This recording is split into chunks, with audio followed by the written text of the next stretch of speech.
A 6 o'clock show. Time now to welcome our next guest. He's a man who burst onto the world stage back in 1992 at the Barcelona Olympics. And only 4 years later, he signed with WWE and became a household name. Before we chat with Mark Henry, he's right here. Let's take a look at him in action. Let's go.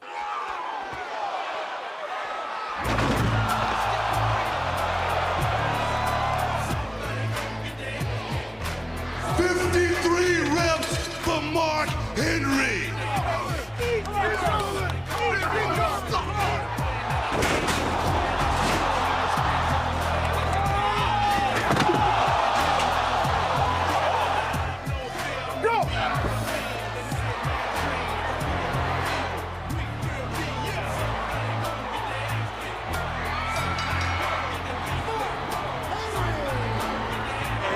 We hope Seamus is okay, but it's unlikely he ever recovered. Please welcome Mark Henry to the 6 o'clock show. Just so you know, all the crew were hoping you'd pick me up and throw me down, but that's not going to happen. You don't want that. I don't want that, Mark. I don't want that at all. And I like you already. Come on.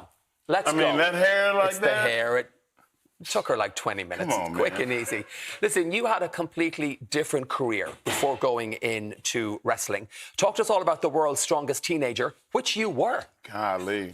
From 14 years old, really 11 years old, all I wanted to do was lift heavy stuff. Okay. I saw the Olympics for the first time when I was real young, and then there was a guy named Vasily Alexiev who was the champion of all champions.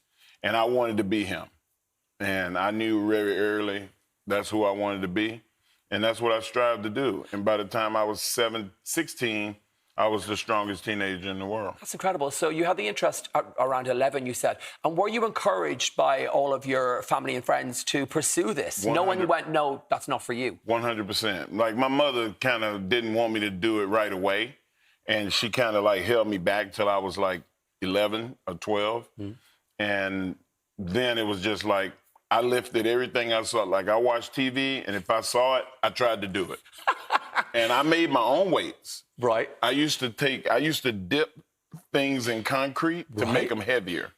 And I would keep dipping them and keep lifting it. And I was just a crazy kid, man, that, like, kind of science. You know, I was like this, you know, you see the shows on TV. Yeah. You know, how to make a champion. Like, I actually lived that experience. Of course. The Olympics, 1992, and again in 1996. Amazing. What was that whole experience like for you? It was fast.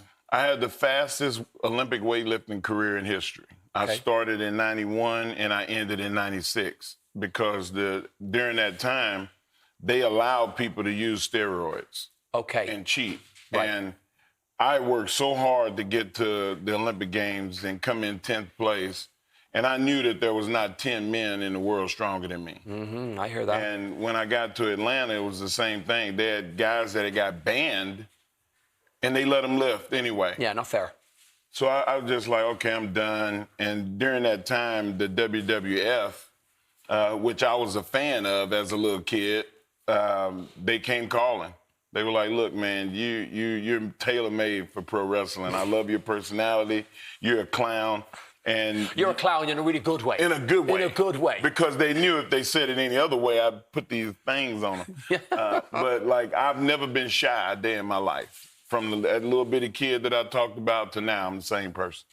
You said before that many people see you as a mentor, and I get it. So within the WWE world, who do you look up to? Well, I lost a few of them. You know, Pat Patterson passed away a couple of years ago. He was a heavy-duty mentor for me. Dusty Rhodes, who's arguably one of the top 10 most famous wrestlers of all time, they spent a lot of time with me teaching me and explaining to me that wrestling was not just physical. It was an art. And I wanted to know what it is about our industry that made us great. And I try to share that with as many people as I can because I've come in contact with my mortality recently. Okay. And in the last 5 years, and when I die, I don't want everything I know to die with me. So I share it. What was that you just said, just to elaborate, you know, with the mortality, did you find, in the last 5 years, did you find that scary almost? facing death, and has it made you look differently upon the world? It made me look at it really differently now. Yeah. Because I want streets named after me. I want statues. I want other wrestlers to mimic who I am so people remember me forever. Yeah. And when I teach longevity. The longer you're around, the better you are as far as having a chance at being a Hall of Fame guy or to do things where people remember you. So there's a generation of wrestlers right now that copy what I do, and they kind of look at the camera like, that's for you, Mark. You're like, I'm watching, I see you, I approve. You. I love it. 2 thumbs up. Now, this is pretty major. What was it like when Dwayne "The Rock" Johnson came to live with you? Did you open the door and go, no, not today? Come on. No. Like, Dwayne was a lot of fun. Like, first off, and he came and he was very humble, which I wouldn't expect that. You know, I didn't expect it once I got to know him, I really didn't expect it. But he was colorful, bright personality like we are. Yeah. Like, so when you look in the mirror, you see The Rock. That's who he is. He's a dominant personality. But there's never been another human work harder than him. Okay. He worked way harder than me at wrestling. Did you learn anything from him?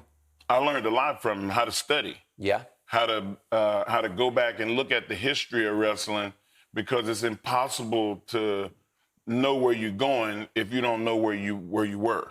Yeah, of course. And so I looked at the history of wrestling and how can you improve on it. And he was the guy that taught me that. And speaking of wrestling, tonight is a big night for wrestling fans here in Ireland.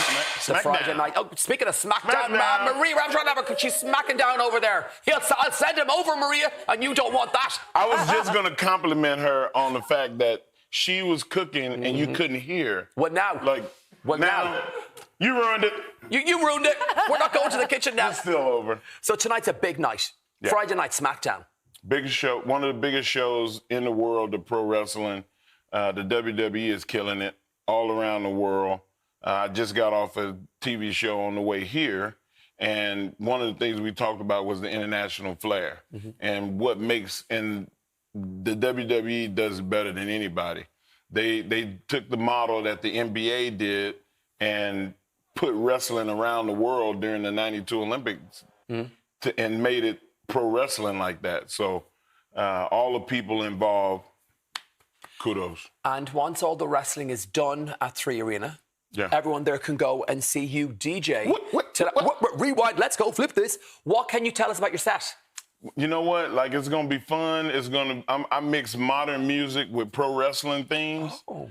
And, you know, like, this is something that I always dreamed about doing. As a kid, I wanted to be the guy that did the Quiet Storm on radio. You remember the Quiet Storm? Yes. Hey, ladies, listen to me. I want you to get...